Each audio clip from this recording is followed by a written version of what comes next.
Finding least common multiples or least common denominators with Paul Kopko. In this video, you're going to learn an easy and foolproof method to find least common multiples or least common denominators.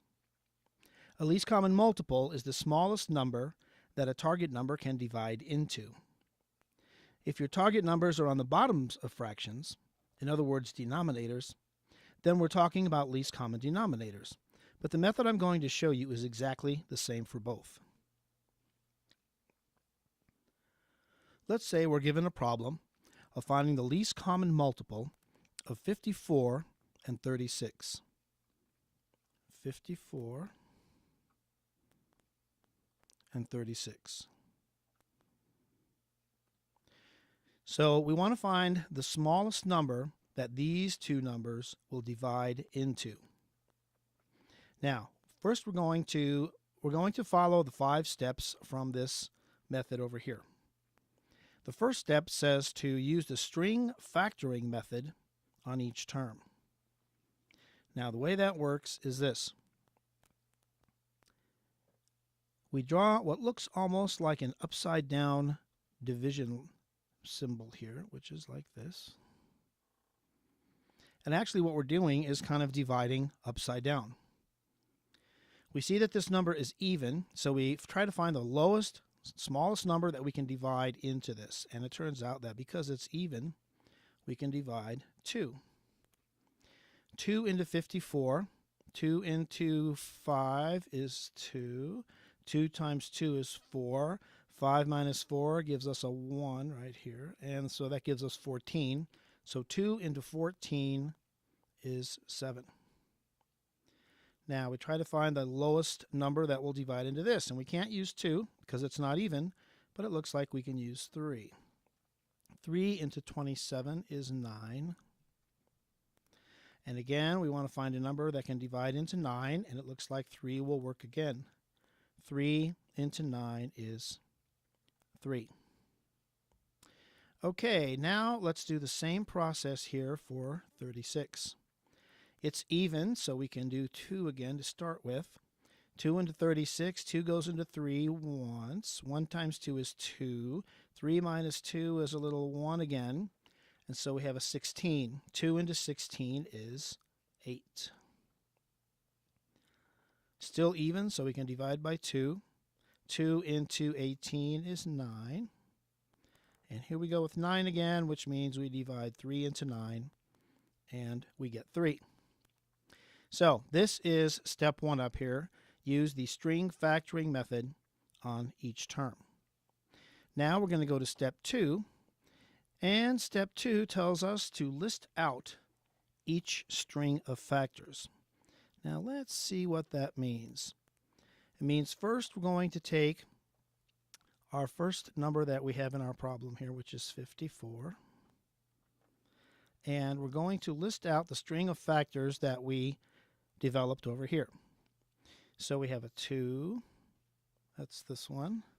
Then we have a 3, so that goes here. And we have another 3, so that goes here. And then we have another 3, so that goes here. So here's our list of factors right here. Now, we're going to list out the factors of 36. But we're going to do it in a little bit special way. And step 3 here says stack string factors. Now, what that means is this. As we list out the factors for 36, we're going to look and see if there's a matching one in the string here for 54. So our first one here is a 2. And yes, there is a 2 in the top string here. So the second 2 goes directly beneath it in a stack. Okay, our next number here is another 2, but there are no more 2's up above. So there's nothing that we can stack it under. That means that it's going to get its own column over here at the end. Over here we have a 3, and sure enough, there's a 3 on top, so it will go directly underneath. And then finally, we have a 3 again, and we do have another 3 up here, so that will go directly underneath. Now we're going to do this. Okay, now we look at our step 4, and that says bring down columns. Now what that means is that we're simply going to copy these columns straight down underneath. So for the first one, which is right here, we bring these down like that. The next column is right here. We bring down this stack of 3s. For this column, another stack of 3s. Here we see that this 3 got its own column because there were no other matches for it, but it still gets brought down just like the rest.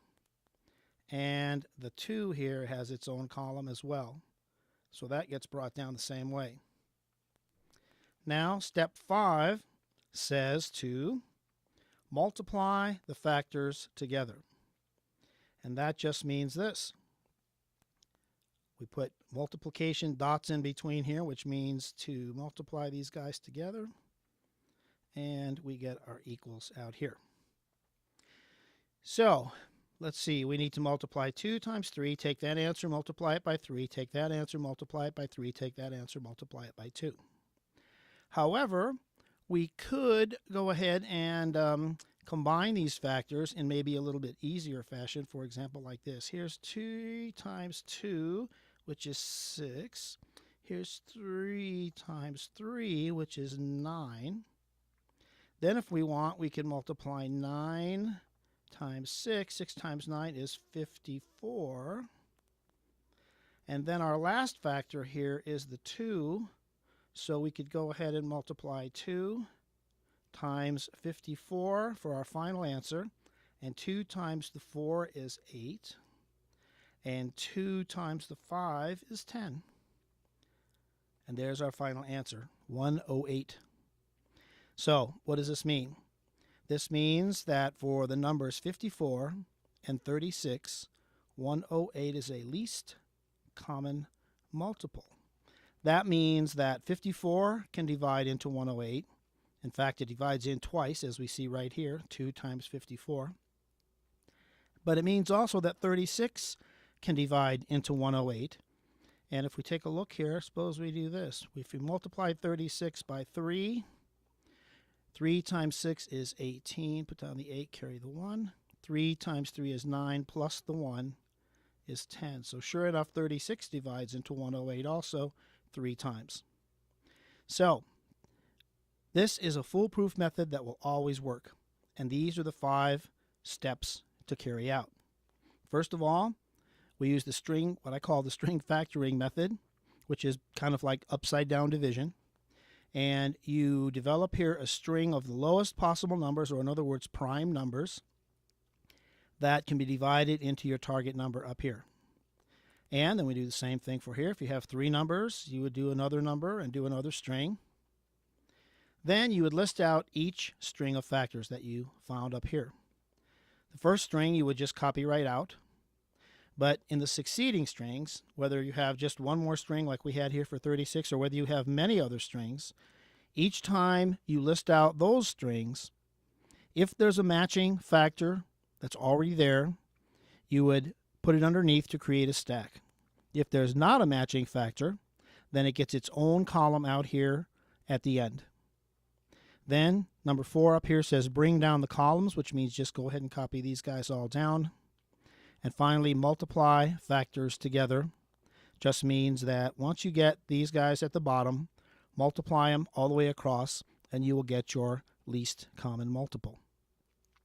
Now, if we were talking about fractions that had these numbers on the bottom, 54 and 136, suppose we had a problem like this, 1 over 54 plus 1 over 36. Now what we see down here are denominators, the bottoms of fractions. And of course we could not add these 2 fractions together until we have a common bottom or a common denominator. So we've already determined that. So the way we would do this would be just to do equals. And down here we're going to have 108, which is our least common denominator. In this case now we're talking least common denominator. And then over here we're going to have that also. So here's how this works. We say, what do I have to do to 54 to get 108? And the answer is, as we saw up here, you have to multiply it by 2. So that means I would multiply this by 2 to get the 108. But what that means also is I have to multiply the top of the fraction also by 2. And multiplying by 2 over 2 is the same as multiplying by 1, which will not change this number. Next, we would look over here and say, okay, what do I have to do to 36 to get 108? Well, as we saw right here, we'd have to multiply by 3. So if we're going to multiply 36 by 3, we would also multiply the top of this fraction by 3 as well. 3 over 3, which again is 1. So now over here, we've got 2 times 54 gives us the 108. 2 times 1 up here gives us 2. Down here is the 3 times 36 is 108. And now we multiply this top by 3, and we get a 3. And we wind up with a final answer here of 5. Now we just add the top terms over 108. So there it is. This process will always work even with more complicated expressions than just numbers like 54 and 36. But I'll show you that in another video. Thanks for watching.